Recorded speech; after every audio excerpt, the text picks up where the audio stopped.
Welcome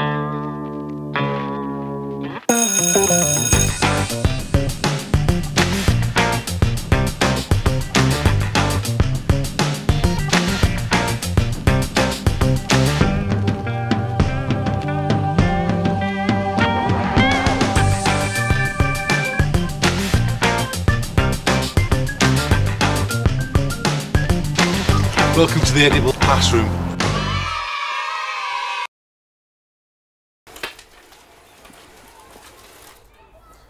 Now, you can involve the children in the preparation of the polytunnel, and that's an important part of what we're doing. However, there are things that the children can't do. It's important for a start that children are never asked to dig the soil.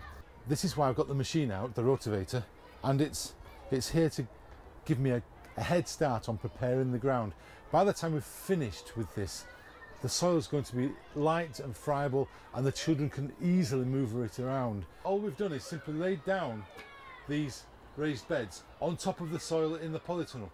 The polytunnel's still got grass everywhere, but we've put these on top and started to rotivate inside. We haven't got time to make everything perfect in school. There are too many things to be going on. So this is the simplest and quickest way of doing it.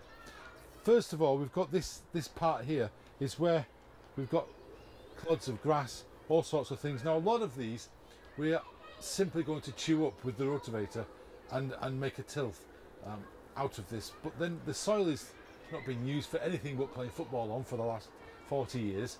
It needs enriching, so we need to add compost to it to help these plants get a good start. There's nothing more disappointing to a child to see their plants not doing well. So we're going to enrich these beds. So once we've taken most of the big clods out and rotavated it down, it looks like the next one further along, which we've already done. And in here we've got, well, mostly crumbly soil. It's damp, it's quite wet, it will grow stuff fairly well, but it needs to be enriched. The odd bits of grass like this, don't worry too much about it. It's not going to be a problem there. They're not going to cause you any problems in terms of this filling full of weeds or any of those nightmares that we think about in the garden.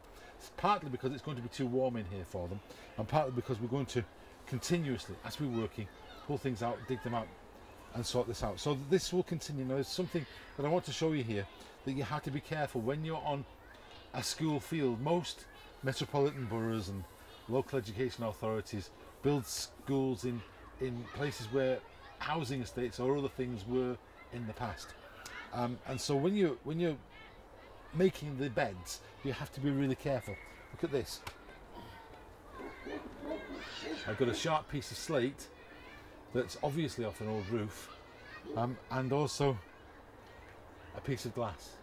So when you are going from this stage to this stage, make sure to a good 6 or 8 inches down that there's nothing in there that the children can hurt themselves on. You have to be very careful with that. Now, all we're doing is enriching the soil with some multi-purpose compost.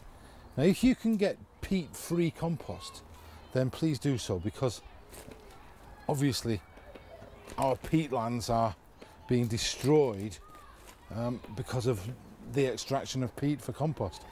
And it makes a good educational point. You can spend ages talking and teaching children about how there's an environmental consequence for what is going on in everybody's gardens. Later on in the DVDs you will find lessons and ideas about making your own compost.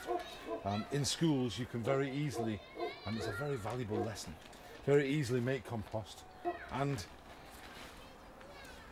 it's a really fascinating and interesting topic for children to see ordinary green waste that has been turned into a vibrant growing material. And of course it's very, very topical.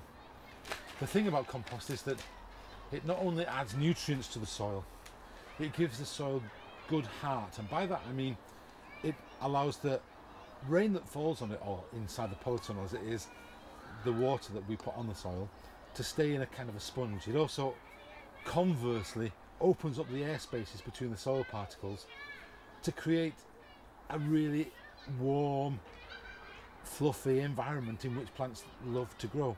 So get as much compost as you can into each of the beds, and we'll see here we've got one that we've just finished that is composted to the top, and this is ready for planting.